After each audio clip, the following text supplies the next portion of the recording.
It's famous for its prison. That's what it seems famous for. And hopefully me now, but we'll see. One thing I want to start with is if you're here, you're capable. You can walk and talk. You can read. Every one of you, without question, has the capacity, the ability to be great. The gotcha is not everybody's going to do what it takes to be great. I was talking to Chris Howard on the way out here, and I said, I think one of the big mistakes I see people make over and over is that they're chasing money, and what you should be chasing is being great at what you do. Because if you think of every single discipline out there, whether you're an actor, a lawyer, a physician, a plumber, a construction worker, it doesn't matter what it is. People who are great at what they do make a lot of money.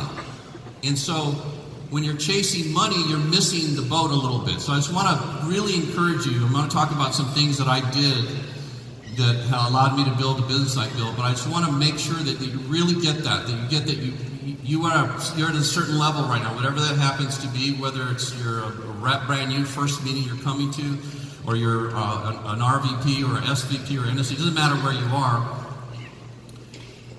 You need to have a continuous focus to be great. Look at some of the people that are, the great athletes, for example. It's easy to look at that, like a Tiger Woods. I'm a golf nut, and he was at the top for maybe the longest as anybody's at the top. It's incredible. And one thing he had that very few people possess, maybe Magic Johnson and Michael Jordan, a few different people in different sports, are at the top for an extended period of time. And the one thing they have in common is they continue to do the things that they did to make it to be a professional. They continue to do that after they've arrived.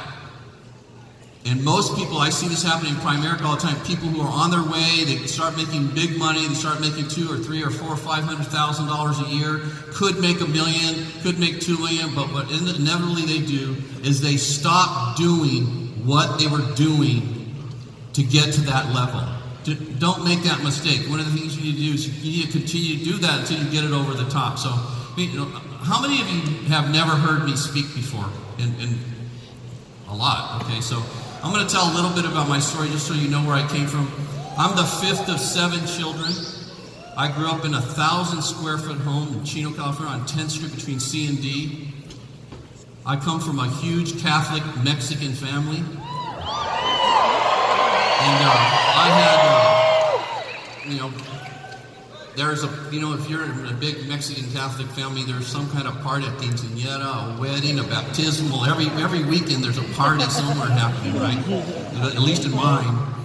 And people had a good time, but there wasn't one single person that I grew up around, cousins, uncles, whatever, that was successful in business. They were all hardworking people, worked construction, worked in factories, but I never had an example of somebody in my life personally that was successful in business. And so the reason I point that out, that doesn't have anything to do with you being successful yourself in business. If you make the right choices, and most people don't make the right choices because your choice that you've made to date are the where you are, your situation, right, whatever that is, good, bad, or indifferent, is a complete direct result of the choices that you've made up to this point. And if you want things to get better, you have to start making better choices. That's really not much more complicated than that. And so what you do with your time. So I grew up like that. I went to Chino High. I went to college. I ended up going to school. I wanted to be a clinical psychologist. And but what happened is I got married right after my junior year in college, got a baby right away, then another one right away, and I needed a job. I needed to get work, right? So I ended up getting a job in the retail jewelry business. I used to work with a company that Rick, Susie, and I both worked at the same company, and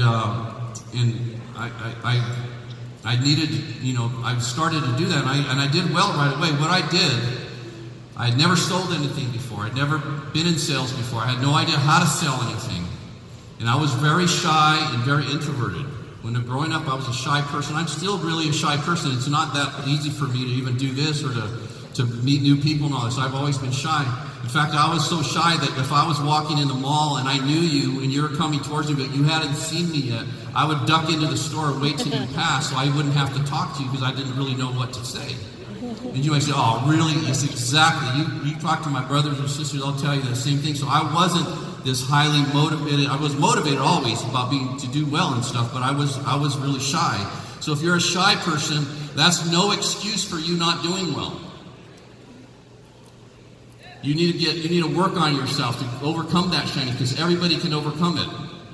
And so I was in the jewelry business doing that, and then I started, and right away I had the opportunity to become a manager. After 5 months, I was in that store. But before I did that, I went to the bookstore and I bought 3 books on selling. Tom Hopkins, Joe Girard's book on selling. 3 different books. How I Raised Myself from Success to Failure, from Failure to Success. And I started reading. I read those books cover to cover. I'm a voracious reader. I probably read over 1,500 books on personal development over the last 35 to 40 years or so. I bought every kind of personal development program you can think of. I've been to hundreds of seminars. I listened to Tom Hopkins, How to Master the Art of Selling Anything, 2 or 3 hours a day, 5 days a week for 3 straight years. I never listened to the radio in my car for 3 straight years. I only listened to those audios.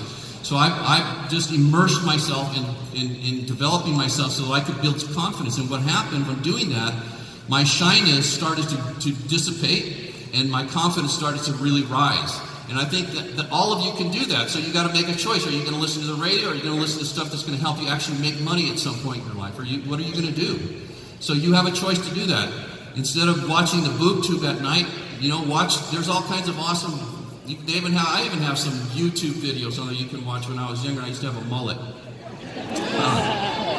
But you can do that. And so I had just opened. I had opened 3 stores for this company called William Pitt Jewelers. Now it's called Robbins Brothers, the Engagement Ring Store. You all know? Have you ever seen that store? So I just opened my 3rd store, and I was working like crazy hours, 60, 70, 80 hours a week. I was recruiting salespeople for that store to train them. And then it was time for my son Dak, who was turning 5, and we were having a birthday party at our house for all my family and my wife's family were coming over. And I told my boss it was Friday night. It was a Friday night. I don't know why it was a Friday night, but it was a Friday night. And I asked my boss, Steve Robbins. I said, Steve, we're having a birthday party for Dak. He's turning 5 on Friday, and so I'm going to work during the day, and I'm going to get off at 6 o'clock so I can attend the party. And he said, no, you're not. I said, what do you mean, you're not? He says, well, I need you there because if you're not there, we don't make as much money, and I need you to be there, so you can't go to Dak's birthday party. I went, what? Are you serious? He says, yes, you can't go. And I was so livid. I was so pissed.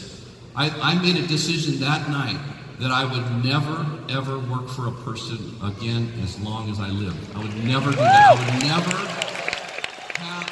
never let someone dictate whether I could attend my child's birthday party or a play they're in or a game that they're in or whatever. I said, I'm not going to allow that. I don't care if I have to work 7 days a week, 15 hours a day. I'm not going to do that.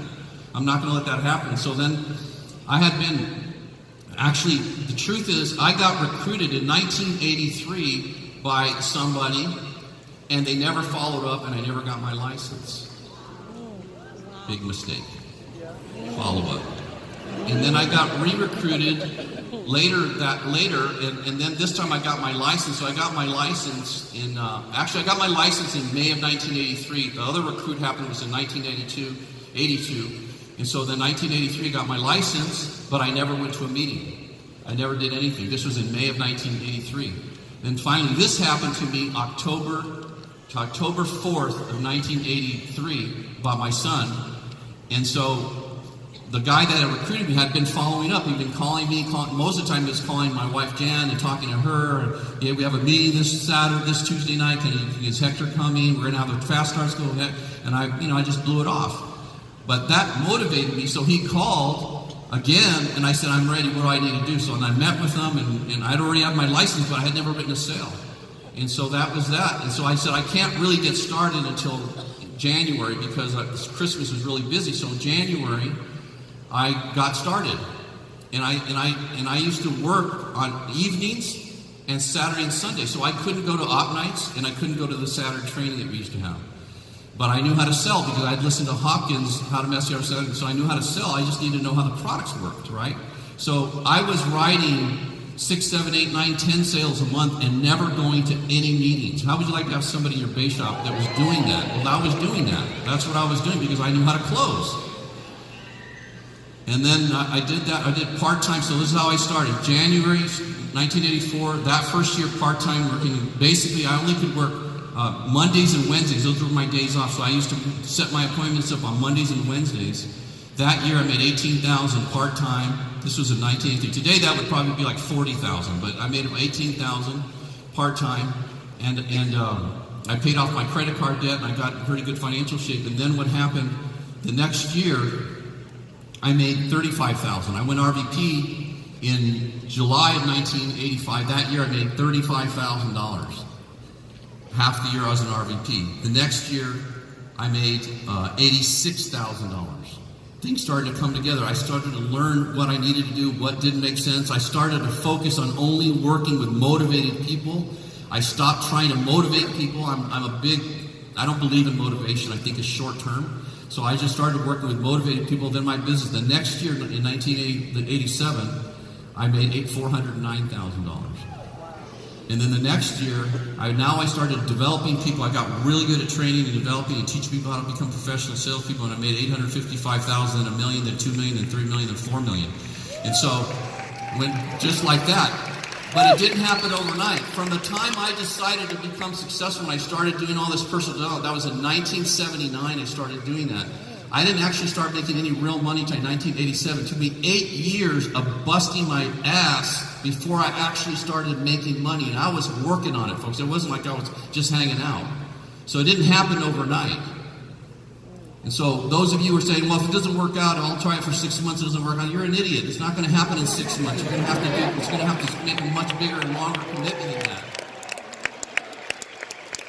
So that's how I started. I want to recommend a couple of things here. One, I think you should follow me on Twitter. Anybody follow me on Twitter here? Follow me on Twitter. I only put out personal development tweets. That's it. Nothing else. No politics, no religion, no nothing. Just personal development tweets. You want to start thinking like winners think? Follow me on Twitter. I have a website, HectorLaMarque.com, and I have a success podcast that you can subscribe to. If you subscribe to that, you'll get 52 new episodes and over 300 old episodes. That you can all the stuff that I've talked about, all the things that I've done. You want to know what I've done? Because people are asking me, would you mentor me? Will you do it? Just follow me and take a look at my website. I have tons of audios on there. I have all that stuff. Follow me on Twitter. I'm going to tell you the same thing, which I'm going to tell you today, right? There's a recommended reading list and audio. So I just want to recommend, if you want to know how I think, what I did, it's all there. It's all available to you there. Before I get into my full talk, I just want to talk a little bit about the 7 fundamentals. These are the 7 things that I discovered that if you master them, you will become successful. The 7 things that everybody needs. One is prospecting. You need to get great at prospecting. Okay, everything about everything in sales is prospecting. Even if you hate prospecting, you got to get great at prospecting, and you got to prospect every day, everywhere you go. Somebody asked me, well, where do you find people? Everywhere you go put gas in your car, you get your car washed, you go to a ball game to go see your kids play. There's people everywhere. If you're in Southern California, there's 20 million people in Southern California. If you can't build a business in Southern California, you have no hope. It's so many damn people, it's ridiculous. Just drive on the freeway. If you drive in LA, it's bumper to bumper everywhere you go. It takes forever to get anywhere. There's so many people. You just got to get out of your comfort zone and start talking to people. Let them know what you're doing and what you're involved in. You gotta get great at setting appointments, because if you prospect, you get a name and number, but you don't know how to set an appointment, you're dead in the water. You gotta get great at setting appointments. You got to get great at overcoming objections. So things like, I'm not a salesperson. I don't make a decision on the first night.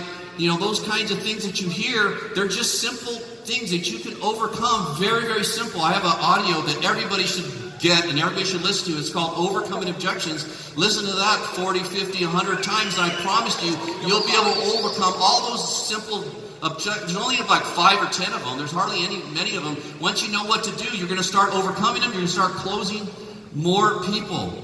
You need enough product knowledge, because if you don't know how the products work, how are you going to sell the features and benefits and get people to purchase those products? You've got to know how they work, okay? Number 6, you gotta get great at recruiting people at the kitchen table. I recruited people at the kitchen table. That's where I recruited people. That's where you need to get good at doing it, because if you're going to build a team for people you're training, you have to know how to recruit people at the kitchen table. If you're with the trainee there, you've got to be able to build a business for them, hire people for them, close transactions for them, get them excited. One of the reasons that most people quit the business is because they're not taught how to recruit, how to actually recruit across the kitchen table. You have to learn how to do that. Number 7, you got to get people's warm market list and field train them. One of the most important things, if you recruit somebody, they have all these concepts of recruit, and a lot of people are doing it. You're recruiting lots of people, but if you don't get the list from the new person, you're wasting your time. There's no point in recruiting somebody if you don't get the list. The recruit has no knowledge of how to do this business or anything. How are you supposed to build a business if you don't have people to call and go see? You have to get the list. I would rather have the list than the $99 or whatever it costs to get involved in Primerica today. That list is the most important thing. That list, because I know how to set appointments. I know how to teach them how to set appointments. If I have a 25 name list or a 30 or 40, 50 name list, I'm for sure going to get 5, 10, 15, 20 appointments, and I'm going to go field train that person. I'm going to get results because I know how to close. I'm going to close people. I'm going to get them excited about being in Primerica because they're going to see results. The reason that you have a hard time getting people to get licensed is you don't get results with them. They're not seeing that it actually works. They have to see results. And that all comes from being able to close. And then I'll talk about that next. Here we'll start with my role. I'm showing you this so that you might want to pay attention to what I'm talking about here. Okay? These are my rolling 12 numbers. I've recruited 35,171 people in the last 12 months in my organization. We did almost $49 million in life premium. 265,000 initial volume of securities. The total volume was almost $400 million in securities in the last 12 months. Assets under management right now is $3.6 billion. My securities cash is $1 million, $998,000. What I made in securities income. Those of you who don't do securities, you're missing the boat. If you're going to build a big business, I've been at this for 33 years. In 33 years, would you like to have a $900,000 recurring income? Huh? Build a business and get people licensed. I'm actually doing a big meeting, securities training meeting, a how-to meeting. No motivation. There's not going to be any recognition. It's just how to do the business, how to make money in the securities business. It's going to be September 15th or 16th. I'm not sure. It's a Saturday. It's not open to outside my hierarchy yet. I'm going to give my hierarchy 2 weeks to get their tickets, and then I'm going to open it up, okay? It's going to be incredible, all right? My total cash, $2,981,000, $3 million. So basically, I make about $250,000 a month at this thing. This thing that you're involved in, right? So if you have that same, what I did there, any one of you could do. You have to do the right things, which I'll talk about, but you got to build a big base shop. What's a big base shop? It's $100,000. $100,000 base shop. Today, the average sale is almost $1,000. It's only 100 transactions. That's 20 people doing 5 transactions each. That's a 100-grand base shop. You mean to tell me in Southern California, where there's 20 million people, you can't find 20 motivated people that could do 5 transactions a month? It's ridiculous. Every one of you should be thinking about doing that. But you've got to focus on it like a laser beam. You've got to be thinking about it morning, noon, and night. You've got to be obsessed with making it happen. It's not going to happen because you have a good attitude. It's going to work because you work your ass off. Total career cash, $75 million. That's what Primerica's paid me over my career so far. On my way to $100 million. And $150 million. Hey, listen. There is big money here. This is not a part-time little thing where you can make a couple bucks. You got to start thinking different about this. You have an opportunity at your disposal that can revolutionize your life. Change your life. Change your family's life forever. There are things that I mastered, okay? Skill with people. This is one of the most important. I see so many people having problems with their people. The reason you have problems with your people is because your skill with people sucks. You've got to be kind to people. You've got to be nice to people. You've got to treat people well. You've got to treat people like you want to be treated. Like you would treat your abuelita, okay? You've got to treat them nice. People want to do business and follow people they like. This is how we learn and buy. 83% we learn and buy through seeing, 11% through hearing, 3.5% through smell, 1% through taste. This is the second thing. How we retain it. This is important. This how you retain information is critical. You need to learn how to do that because when you're training people, if you don't learn how to have people retain the information you're teaching them, then they're not going to be able to use that and get results, right? So people retain 10% of what we read, so that's not very good, right? 20% of what we hear, like you're hearing a lot of people, you're hearing me talk, right? So you're going to retain about 20% of what I'm saying here today. 30% of what you see, so you have a slide, hopefully you can see these slides, right? So that you're going to retain a little more because you're not only hearing me talk about it, you're seeing me talk about it. You're seeing what I'm talking about. 50% of what you see and you hear, which is what you're doing, and 70% of what we say as we talk. So in other words, if you're teaching, and one of the reasons why you want to get better and start teaching, even if you have a little bass shop, start teaching things in your bass shop, because if you're teaching, you have to learn their information before you teach it, and it's going to allow you to retain that information at a much higher rate. Does that make sense? Okay? And 90% of what we say as we do a thing. So you get people doing it. I was talking to Chris, one of the things that I did with people, when I found somebody that was motivated, I would sit down with them, and I'd say, okay, I want you to do the presentation, and I'll be the client. I want to see exactly how you're doing this thing. So I would sit there, boring as hell, no doubt about it.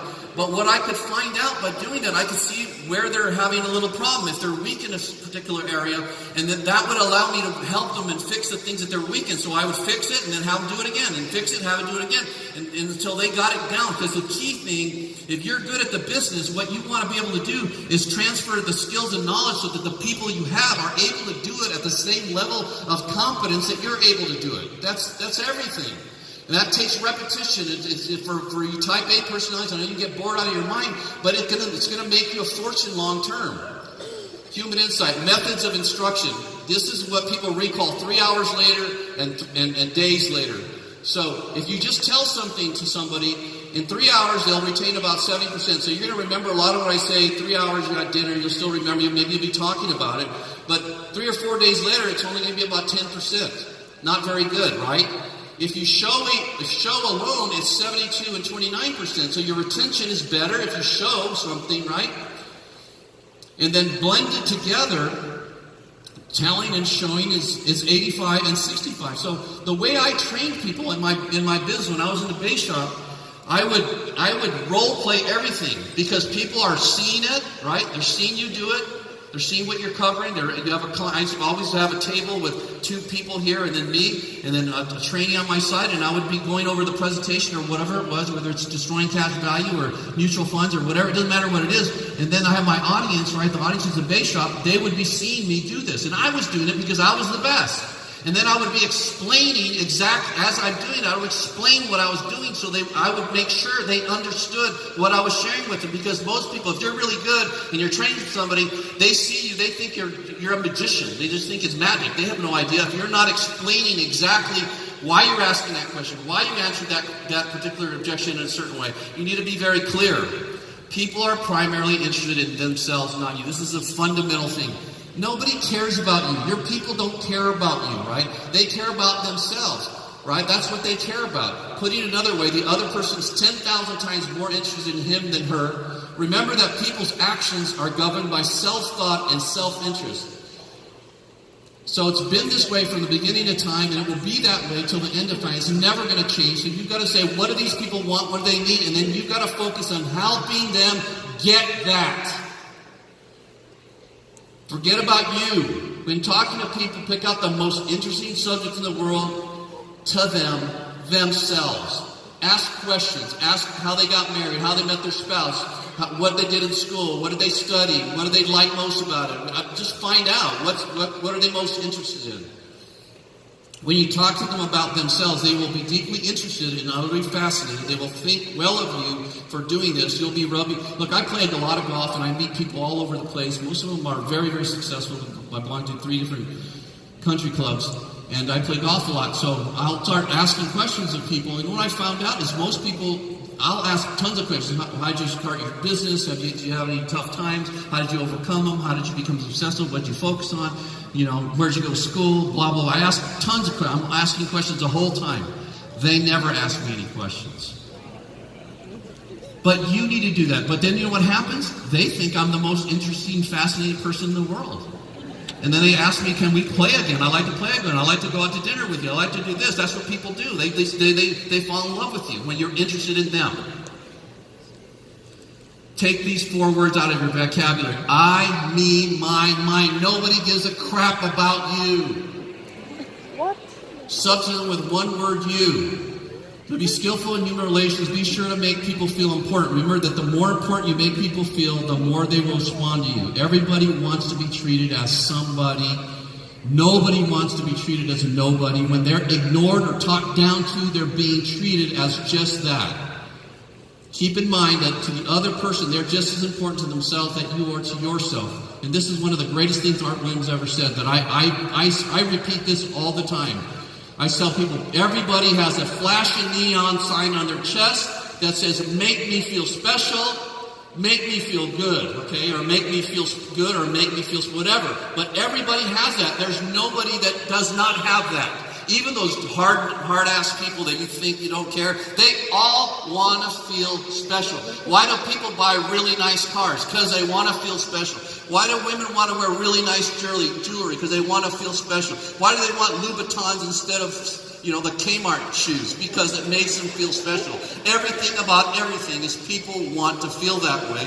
If you have a partner, my wife wants to be, I make her feel special all the time because my life is so much better when I do that. Right? And she is special, but the fact is everybody feels that way. You want your teammates to want to follow you and make them feel good about who they are.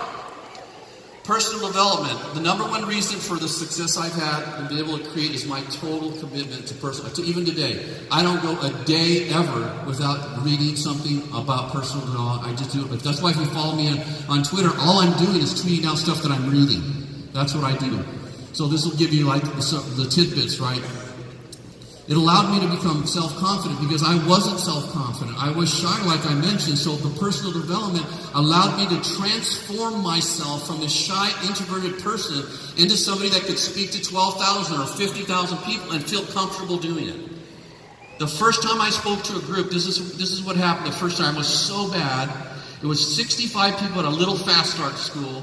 And it was the first time I got to speak. I'd been writing a lot of business, but I never spoke to anybody in front of a group ever before, right? One-on-one, no problem, but in front of a group, I was terrified.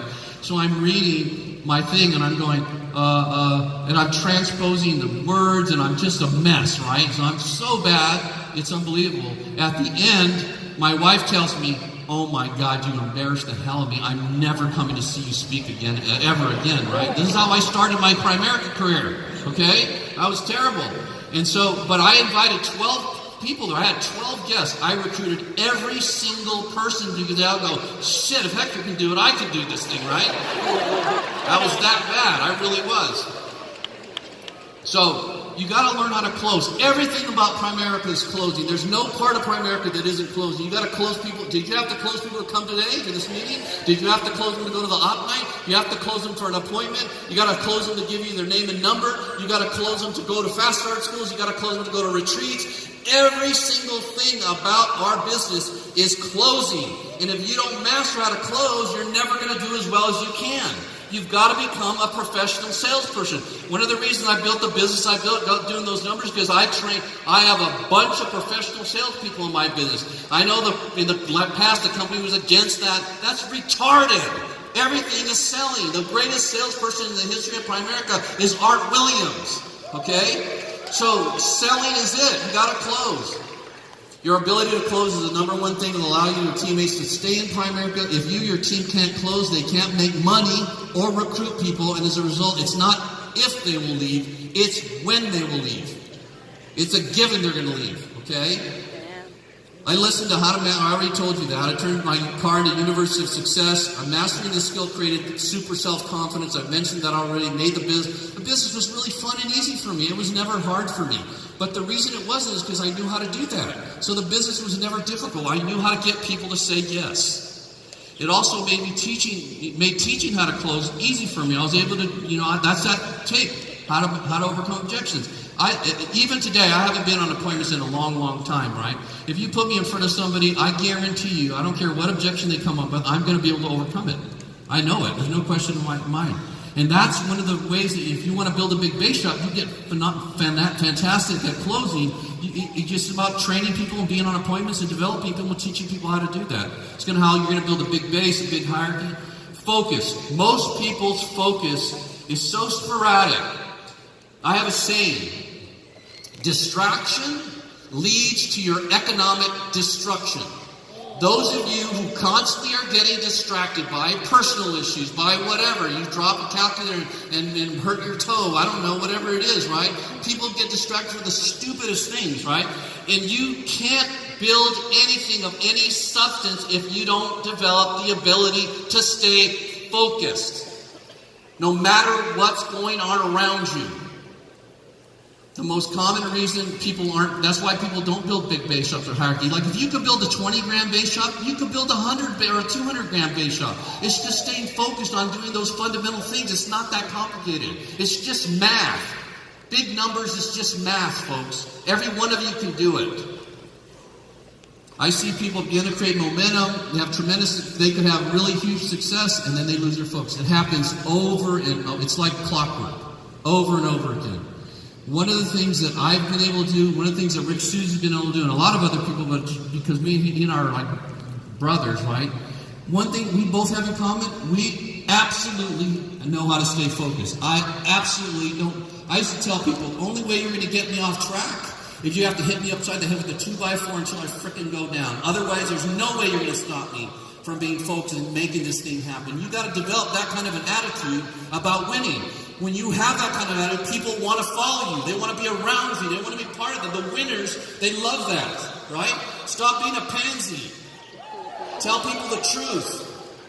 Those who build it big have developed the ability to not only stay focused, but this is big. This is one of the things that Rick does, that I do. We learned this in the jewelry business, is not only to stay focused, but when we have momentum, we actually get more focused, get more intense, get more on it, because that's what moves you to another level. That if you have things going, I was telling Mario right now, what did I tell you, Mario? Don't let your base shop go. Get that base going. Stay focused on that base. If you understand our compensation, the only thing you should ever focus on is basing first. I never tried to build a hierarchy. I didn't. The hierarchy happened organically. I worked really hard on my basing first. I got my base to 150, 200 sales a month. I got my through first to 600 sales a month. And then what happened is my RVPs, I promoted big base shop RVPs. At that point, I had a bunch of people with 50 and 100 a month base shops, right? 50 and 100 gram base shops. And then they started doing what I did with them, and they developed people, and it just happens. George is one of my RVPs. I didn't have anything with you promoting your RVPs. You did that, but I did it with you, right? Same thing with Rick, same thing with Chris Howard, same thing with everybody. I worked hard with them, taught them how to do this. They got big base shops, and then they started promoting RVPs, and then, all these people, like Neil Gerfine's in my hierarchy. I didn't have anything to do with Neil. I mean, I probably had some influence, but not really. He wasn't direct to me, right? It just happened. Get wide, build a big base shop. All the comps at basing first. Have you ever looked at the compensation? It's all there, right? Look at Sam Shepard, just went over $2 million. Big base shop, big first, right? Duh. Mario Arizon, big base shop, big first. Duh. Right? Why would you focus on anything else? It doesn't make any sense to me. So, when you learn to do this, there's nothing that can stop you from creating huge success for you and your family. Accountability. Look, I'm running out of time here. I'm sorry, but those are the most. Do I have a little? Can I steal a little bit more time?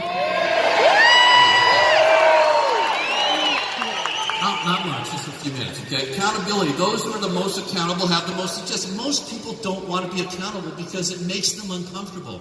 But you got to decide, do you want to be comfortable or do you want to be successful? You got to decide. And if you want to be successful, you got to be accountable to somebody, right? Unfortunately, most people are not accountable, and even those who begin to be accountable usually stop. People stop being accountable because they let up, and they feel embarrassed, and they don't want to talk to you because they know I'm not doing crap right now. So they feel embarrassed. But it's all right. Still keep after them. Look, I have this list of all my RVPs, and I send them a text every month. Where are you at? What are you doing? Half of them don't even respond to me. At least half don't respond. Wow. I don't care. I just keep putting it out there. Maybe they're seeing it. Maybe it makes them feel uncomfortable. I don't know. I don't care. But I keep doing it. So if they don't listen to me, who the hell is going to listen to you? Right? It's the way it works. Most people don't listen. Most of my people don't listen to me. It's not like a secret about how I did it. I talk about it all the time. Right, Sam? Did I not talk to you about all this stuff? Same thing, right? But most people don't do it. It doesn't matter.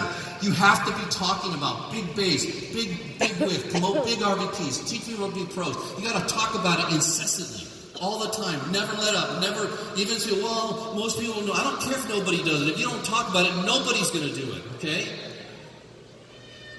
Big base. Am I making that baby cry? When people aren't focused and working hard and growing their business, they avoid accountability like the That's just the way it is. They don't respond to texts. Anyways, I don't need to go. The only most serious people are accountable. Those are the people who you should be spending your time with. They're the ones who are going to become regional vice president. So who's accountable? Find out who's the most motivated.